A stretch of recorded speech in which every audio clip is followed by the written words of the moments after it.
Is your book idea as strong as you think?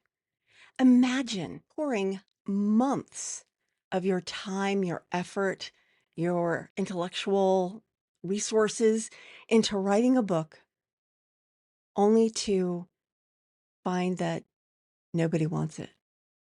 I've been there. It's not fun. And it was a darn good book, too. Well, I don't want that for you. So, in this episode of Coffee with Karma, I'm going to be sharing with you 5 ways that you can pressure test your idea so that you know that people want it. Because a good book does not start in a Google Doc. No, it starts with proof that people actually care about the topic.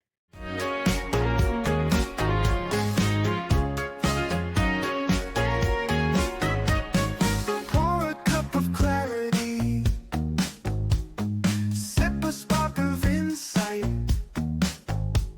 Coffee with Karma, your morning feels just right.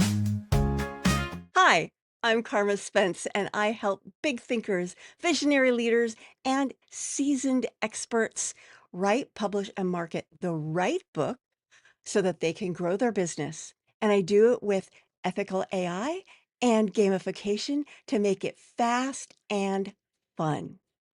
If you're watching this video on YouTube, please like this video, subscribe to my channel, and ring the bell so that YouTube understands that this is good content and that you like it and that it will push it out to other people who are like you, who want to grow their business with books. So let's get to tip number 1. Use value first social posts. What does this mean? You create short, high value tips that stem from the idea in your book. And what you're doing is you're putting these ideas out there and seeing if they resonate. Are people reacting to it? Do they care? Now, I will give you this. That's not 100% foolproof because maybe the right people don't see that post. But this is a first early indication. And depending on how your audience is, whether it's all normally engaging or not, this could be a really good proof of concept. Number 2, test your hook in real time. Use your book's hook as the opening in a video or a reel or a post. If people pause, if they comment, "This hit hard," you've got a sticky concept. Again, caveat, if the right people don't see it, if your audience isn't the right audience, then this may not work. But if you do know that you've been attracting the right people, these 2 tips alone could very well tell you that your idea is a good one. Number 3, test it as a workshop title. So instead of writing a book, write a webinar. It takes less time to put together a webinar than it does a book. You can test the basic premise of your book. And if people come, if they engage, if they like it, this is your book. Your idea is good. Again, caveat, if you don't have the right audience, this may not work. But if you do have the right audience, this will work. Now, I do have something I call the book validation bingo.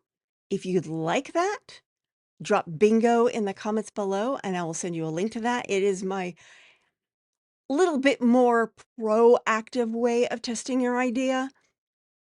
But these are some other tips that, I mean, honestly, if you can do it all because you've got the time to really test and hone your idea, I would, because that works. Idea number 4, offer a free download of the idea. So it could be like your book mini, like a checklist based on the ideas you're going to have in your book, or maybe just a mini like cheat sheet or executive brief, white paper, something that is not as intensive as a whole book, but has all the basic concepts in your idea. If people start downloading it like crazy, you've got a winner. Again, if you get that particular download in front of the right people and they download it like crazy.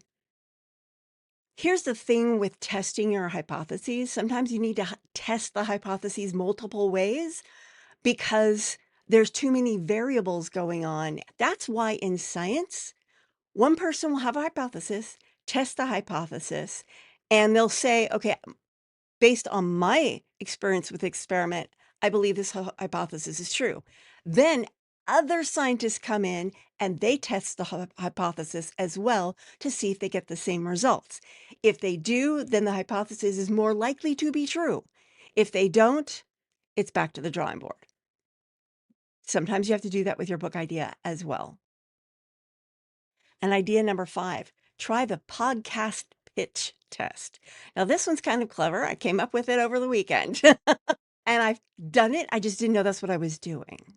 So, what you do is you take your book idea and you start pitching it to podcasts that you want to be on.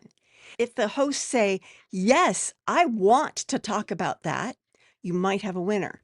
Even better, get on the podcast, talk about it.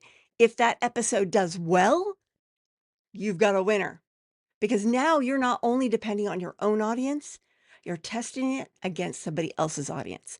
Now, again, you do need to choose the right podcast. So, like if you're pitching a cookbook and you go on a business podcast, probably not going to work. I doubt that would happen, but you get my point.